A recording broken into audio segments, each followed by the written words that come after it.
Hello viewers, welcome to another episode of Klangbild, where you meet bands, musicians in our studio right here in FS1 televisions. And today we are in the studio with no other person than Magda, who is a trainer, an instrumentalist, and a singer, right? Welcome to Klangbild, Magda. And here is our guest for today, who is going to be telling us her experience, her life coming up, growing up, why she chose to do music, now that she's teaching music. And I'm your host. My name is Joshua, and you are welcome to Klangbild on FS1 television. Magdalena, how are you? I'm fine. A little nervous, but fine. Thank you for the invitation. Yeah, it's good to be nervous. Every time I come here, I'm always nervous. But as we go, you get used to the show and we keep flowing. So now, Magdalena, tell us about you a little bit, because most people don't know you. I know you to an extent because I've seen your biography. You sent me information about you, so I know you to an extent. Okay. But the viewers don't know you that much, so they will need to know who you are. Who are you? Who I am? I am Magda. She's Magda? Yeah.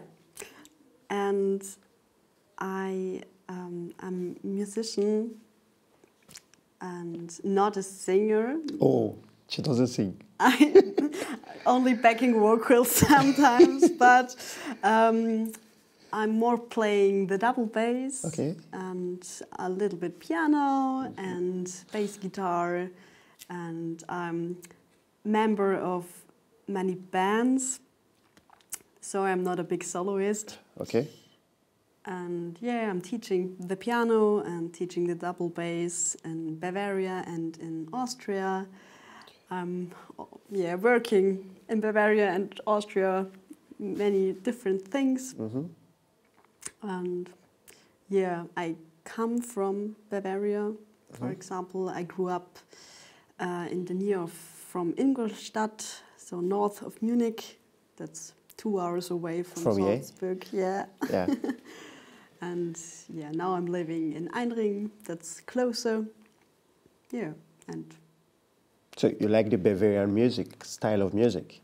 I like the traditional folk music of Bavaria. Bavaria. Yeah, I grew up with that music and I'm playing it very much. I like the traditional dancing and traditional singing, traditional playing.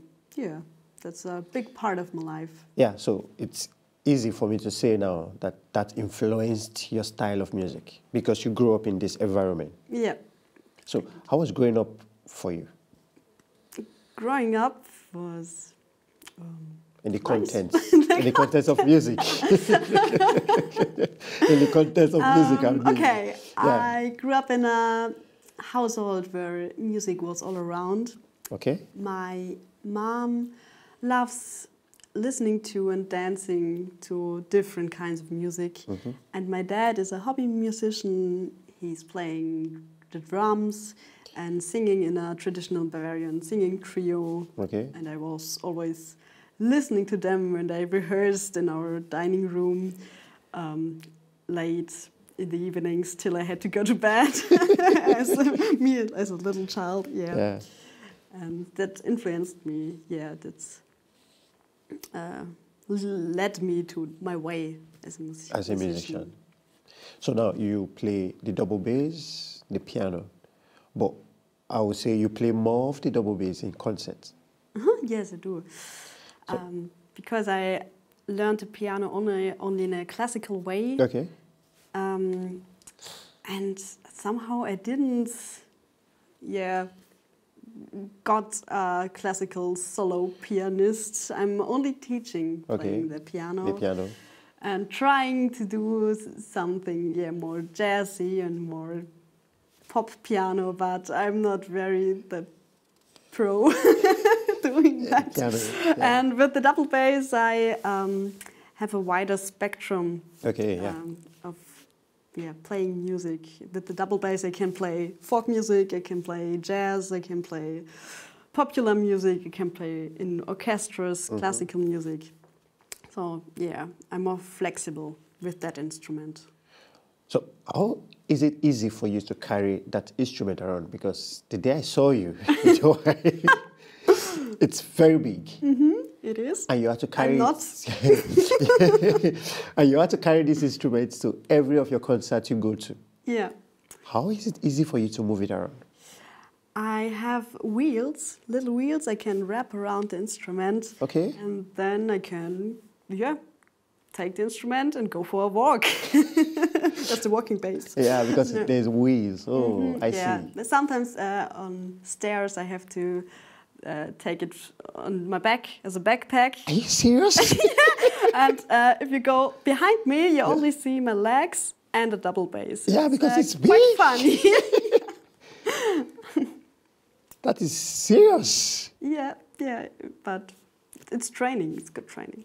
Do you ever get tired playing the double bass? Because I saw you just moving your fingers on that stuff that day. Yeah, sometimes I get tired to stand next to the double bass. But when I have a nice seat, I can do it 4 hours. So what is the longest hours you've ever played the double bass? I don't know, about 8 hours, things like that. Yeah, sometimes there are sessions, especially folk music sessions or jazz sessions, and you don't get how the time runs. Okay. So you're playing, playing, and it is nice, and then it is, I don't know, 5 a.m. Have you incurred any injury from playing the double bass before? Only get hurt at the skin of my fingers a little bit, but not very badly. So. Yeah. So you study music at the Mozarteum University, Salzburg. So how is this experience be, and what led you to start studying music? What led me there? I knew I wanted to do anything with music after school, and then I was going to the Berufsfachschule for music in Altötting, where I learned to be a more professional musician than I was before, and ensemble leader.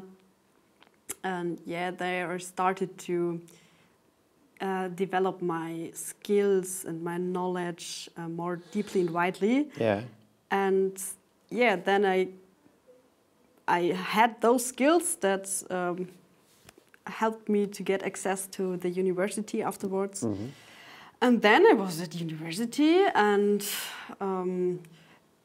it was hard because you really have to know and very much and have deep skills, but I grew with everything I had to do there, and I found my way to the things in music that really interests me, and to find my own way in this musical surrounding. And I know it's going to be quite easy for you because you grew up in a music home. Yeah. And it's something you love to do. Yeah. And you also teach music. I teach music, yes. So how did that start for you? Why did you start teaching music? How? How? I needed money. Okay. No, and I studied educational, classical, bachelor. Okay. So it was always planned to be my job, teaching music. Teaching music, okay. Yeah, and then I started in, I don't know, 2 or 3 years before in a Bavarian music school, teaching the piano. Yeah. And I'm still there, and it's very funny. I love my students. So one day in the week I'm there and always playing piano and jamming, or showing my students new things of the musical world. Okay. And since 1.5 years, I think. I'm at the Musicum in Grödig. Okay. I'm teaching there the double bass. And yeah, my class is growing and growing, and yeah, I like it. Have you had any graduates since you started teaching? I had what? Any graduates? Any people that have graduated from your class? And playing music currently? Yeah, no, not already. Most of my students started playing music in my class. Okay. So they're not that Professional yet? professional. Okay. But they're on their way, I think. So, classic, folk music, jazz music. You also teach this music to your students too? Yeah, I'm always in dialogue with my students, what they're interested in. Okay.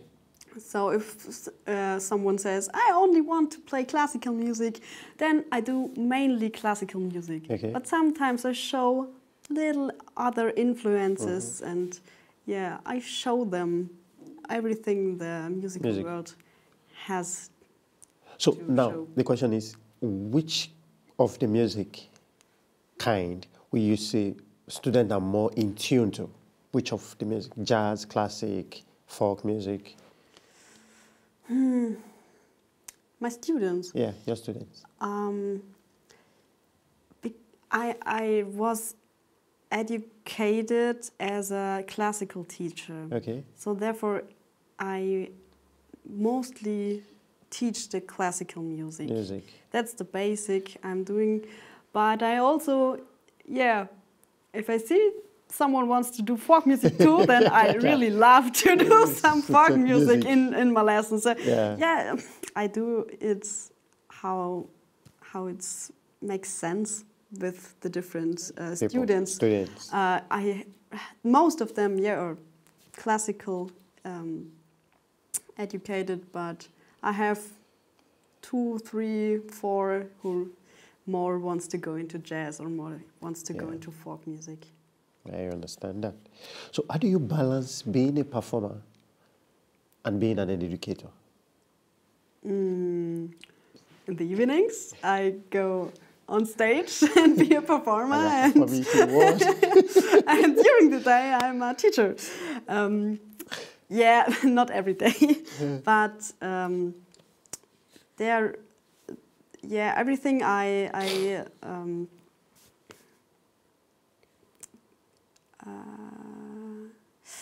on stage, I have so many inputs and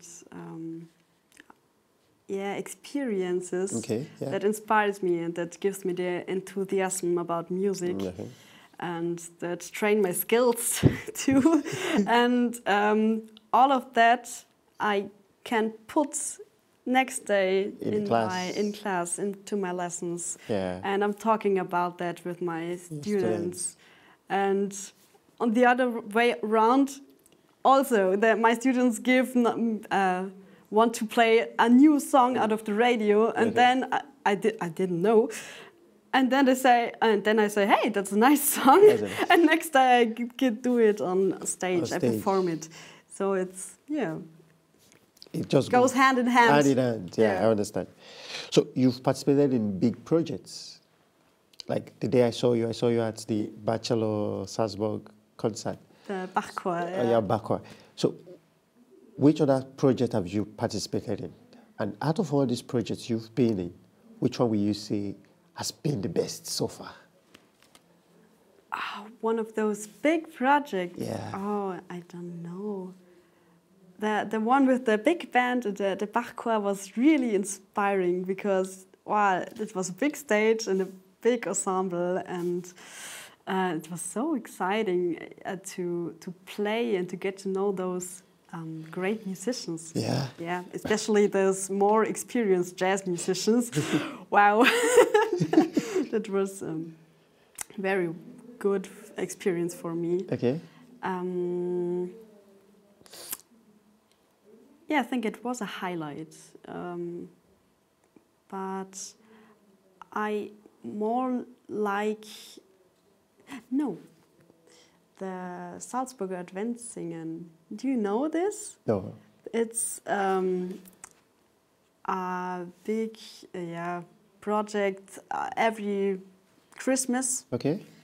With 16 times on stage, I think, with a big choir and ensemble and orchestra and things like that. And it's in the große Festspielhaus. So yeah, it's a very big project. Big project. And it's more. It's not a one-time thing. Okay. So you get to know the people you're working with more and more. Yeah. And therefore, and that's why I really like this project, because it's big, it's a nice experience on a big stage. And the working together with all the people is, very nice.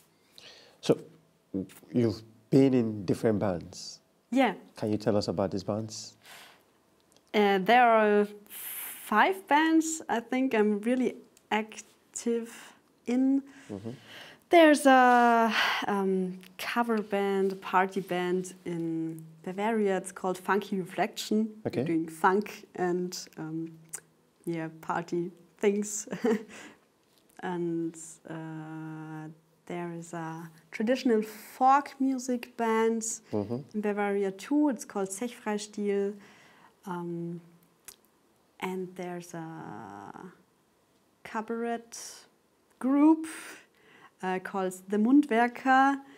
Where we're doing chansons and Wienerlied, and it's combined with a little bit of acting and things like that. It's very interesting. It's good. And here in Salzburg I have 2 bands. One is called Strea. It's a pop band. We are doing sometimes covers, but most of the time our own songs, and we're releasing songs. And then there's a jazz trio called Mellow, with 2 very good friends of mine. And yeah, we're doing our own music too, and all jazz standards, and yeah, we're doing everything we want to. And out of these 5 bands you just mentioned, which is your favorite? That's not a nice question. No offense to the other bands. You like all the bands. They will kick me out. No, I know. I know you like all the bands, but which of them is your favorite? I don't want to say my favorite, but most of the time I'm investing. No, I'm. I really spend very much time with Mellow. Oh, Mellows. No, but it's seasonal. Yeah. So, in summer I'm more doing with the other bands. Okay. So Mellow gets it. Yeah, Mellows.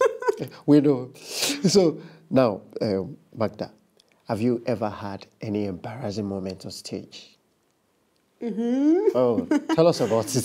Oh no. I was really a professional. One time on stage, I was ready to play, starting the bass guitar. The song started, and then I was playing the first tone, and then there was no sound. Wow. Yeah. So I was standing there. I didn't know what was going on, and then the fact was the battery ran out of my bass guitar. Oh, sorry about that. And professional as I was, I had no second battery with me. But then there was an angel, a very good friend of mine, had one with him, and then we got backstage and fixed that, and then I could play the concert. But yeah, it was a little embarrassing. Did this affect your performance that day?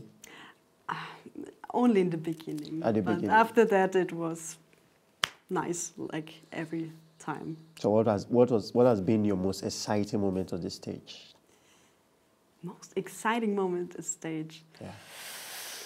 I think every solo we're doing, but I want to tell about my latest wonderful concert I had. Last month there was our graduating concert of studying in Jesuit on a big stage, and we were preparing everything by our own. So it was with Mello and a nice friend of mine called Anna Gerstendorfer. We 4 young musicians, were playing our own music, moderating everything, and there were the people in the audience were so, I don't know, they had so good energy. They were always wooing and clapping, and it was such a great atmosphere, like having a nice evening with a really great family, and everybody likes what we are doing, and it was a great moment. They keep cheering you up. Yeah. And you keep playing and playing. And yeah. I know that feeling when you are doing something and you just see the faces of the people around. They appreciate what you are doing, and just gives you the energy to continue playing and playing. And everybody supports their family, friends, and other people. Everybody's very excited, and it was amazing. Nice one. So Magda, outside music, what do you do? I'm doing, like dancing, for example, doing sports, socializing. I like to go to concerts with my friends. Oh, so you also go to concerts? Yeah. And watch other people play? Yeah, sure. I have to get inspired. Oh, nice, nice. Yeah. And sometimes I'm sleeping. Yeah. So those are your activities outside music. So if you were not a musician, what would you have been? Maybe I would craft something. Yeah. I like sewing, for example. Okay. So maybe I'll do traditional Bavarian dirndl or things like that. Or I would, teach other subjects. Maybe, I don't know, German or, everything that is interesting. What could I do else? I don't know. So that means you like traditional things. Like traditional music, like traditional wares. Yeah, like to teach German. So I also like not traditional things. So if you could collaborate with someone, an artist, who would that be, living or dead? It doesn't have to be a musician, right? A musician, if you could collaborate with a musician. With a musician? Yeah. Because I really like interdisciplinary projects. Okay. So maybe I could collaborate with poets, like, for example, Ingeborg Bachmann. Do you know her? Because she's a woman I really admire because of her life work and all her knowledge she had in, I don't know, philosophy and psychology and also music. And I really love her poems, and I'd really like to do something with her poems and her lyrical work. Yeah. What's her name again? Huh? What is her name again? Her name? Yeah. Ingeborg Bachmann. In a book? Ingeborg Bachmann. Yeah. She was an Austrian author, I think. Yeah. She was? Yeah. Yeah, she's dead. She's dead? Yeah. So now, people that are living, nobody you would like to collaborate with? People who are living? Yeah. Yes, there's a really cool singer and rapper, also Austrian, Okay. Jasmo. I know her from Jasmo and the Klangkantine. She's rapping with and has very nice arrangements for her musicians. And yeah, if I could play with her, I really won't say no. You can't never say never. Maybe she will be watching this show. And she's getting in touch with Magda. Oh my God, I'm nervous. Magda, come over. Come over for a collabo. So, looking ahead of you, Magda, your musical career, where do you see yourself in the nearest future? Now I'm ending my bachelor studies, okay. And afterwards I really want to go deeper in jazz. So maybe I can study that kind of music at another university, like the Bruckner Uni Linz. But we're gonna see if it's possible. It's possible for you? know if I can reach that. And I want to develop my ensembles. Yeah, so all the 5 ensembles I have, I want to grow with them. And I also want to compose more music by my own. Yeah, just going on. So before we wrap up the show, is there anything coming up anytime soon for you? Yeah, some concerts. Okay. I think on the 8th of March we play with the Mundwerker in Traunreut. Then we're playing with Drea at the local Heroes in Rockhouse. You play in Rockhouse? You can come. We always stay at Rockhouse. Here's your invitation. And yeah, we're gonna release some new videos and new music with Drea and Mello. So yeah, stay tuned. So a lot are coming from Magda very soon. So Magda, how can people follow you? Like your fans, how can they get to know more about you? How can they know what is coming up soon? Do you have social media handles? I have, yeah. I think most up to date is my Insta account. It's Magdalena _Kufer. And there are also linked all my ensembles and all my music schools, so you can find the other links to everything I'm doing there. Yeah. So say that again. Magdalena what? Kufer? Kufer. Kufer. Kufer. Not Kufner, not Kupfer. Thanks so much, Magdalena, for coming to FS1. Thanks so much for being our guest at Klangbild today. And to our viewers, she is Magda, and she is our guest for today's show. Thank you so much for coming. And like you heard everything from her, she has told you everything about her. She's a musician, she's an educator. She teaches classic and jazz music to our students. And that is our show for today. But right now we'll be showing you the video of Magdalena's last concert. Stay tuned so you can watch what she's capable of doing on the double bass guitar. Thank you so much, Magda, for coming. Thank you. And I am your host, Joshua. This is FS1 Television. Bye.